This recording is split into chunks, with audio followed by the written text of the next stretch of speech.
ভাইরে, জাতীয় দলের ক্রিকেটার নাইম হাসানের সঙ্গে আমাদের দেশের পুলিশ নামক টিকটকার বাহিনী কি অমানবিক কাজ করেছে সেটা আমরা কমবেশি সবাই জানি। চিন্তা করেন ভাই অবস্থাটা, যে দেশে জাতীয় দলের একজন আন্তর্জাতিক ক্রিকেটারকে মাঝরাতে রাস্তা থেকে কুকুরের মতো তুলে নিয়ে গুম করার চেষ্টা করা হয়, সে দেশে আপনার আমার মতো আমজনতার জানমালের মূল্য কি আদৌ 2 পয়সা আছে?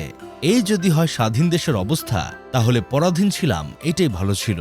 মানুষ যখন পাপ করতে করতে চরম সীমায় পৌঁছে যায়, তখন তারা পুলিশের চাকরিতে জয়েন করে। মানুষ শত্রুর মৃত্যুতেও কখনো আলহামদুলিল্লাহ বলে না, কিন্তু কোনো কারণে পুলিশ মারা গেলে সবাই আলহামদুলিল্লাহ বলে। এর একটাই কারণ, পুলিশের প্রতি সাধারণ মানুষের তীব্র ঘৃণা। ঢাকা প্রিমিয়ার লিগের শেষ ম্যাচ খেলে বিমানে করে চট্টগ্রামে পৌঁছান off spinner Naim Hasan. Flight late হওয়ায় মাঝরাতে কোনো বড় গাড়ি না পেয়ে একটা সাধারণ অটোরিকশা করে বাসায় ফিরছিলেন, কিন্তু লালখান বাজার এলাকায় আসতেই যেন ওত পেতে থাকা একদল ক্ষুধার্ত নেকড়ের মুখে পড়েন তিনি। টহল পুলিশ গাড়ি থামায়। সাদা পোশাক পরিহিত মানুষের মতো দেখতে এক জানোয়ার গাড়ি চেক করার ভণ্ডামি করে নাইমকে নামতে বলে।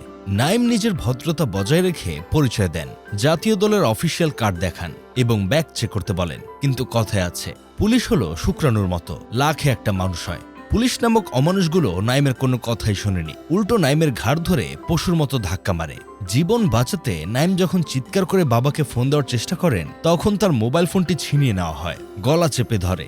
বিনা অপরাধে গায়ে হাত তোলার প্রতিবাদ করায় পুলিশ নামক অমানুষগুলো লাঠি দিয়ে তাকে পশুর মতো বেধড়ক পেটাতে শুরু করে। চিৎকার শুনে ততক্ষণে আশেপাশের সাধারণ মানুষ জমা হয়ে যায়। তারা নাইমকে চিনতে পেরে পুলিশের কাছে তার পরিচয় নিশ্চিত করে। কিন্তু এরপর যা ঘটল তা আরো ভয়াবহ, আরো জঘন্য এবং গা শিউরে ওঠার মতো।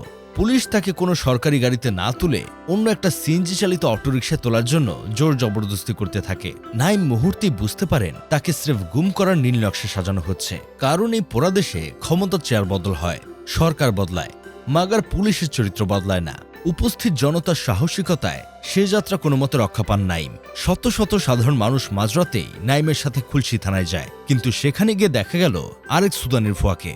থানায় বসে কাঁদতে কাঁদতে নাইম যখন ওসির কাছে এই বর্বরতার বিচার চাচ্ছিলেন, ওসি উল্টো ধমক দিয়ে পশুর মতো গর্জে উঠে বলেন, চোখ নামিয়ে সম্মান দিয়ে কথা বল বেটা। অবশ্য নাটকের মোড় ঘুরে কিছুক্ষণ পর, যখন উপরমহল থেকে ওসির ফোনে একের পর এক কল আসতে শুরু করে, তখন বিড়ালের মতো সুর নরম হয়ে যায় সেই মেরুদণ্ডহীন ওসির। ততক্ষণে অবশ্য ওই 3 নরপশুকে থানা থেকে কৌশলে পালিয়ে যাওয়ার সুযোগ করে দেওয়া হয়েছে। আজ মিডিয়ার সামনে ঘটনার বর্ণনা দিতে গিয়ে বাংলাদেশ দলের এই অফ স্পিনার বাচ্চার মতো কান্নায় ভেঙে পড়েছেন।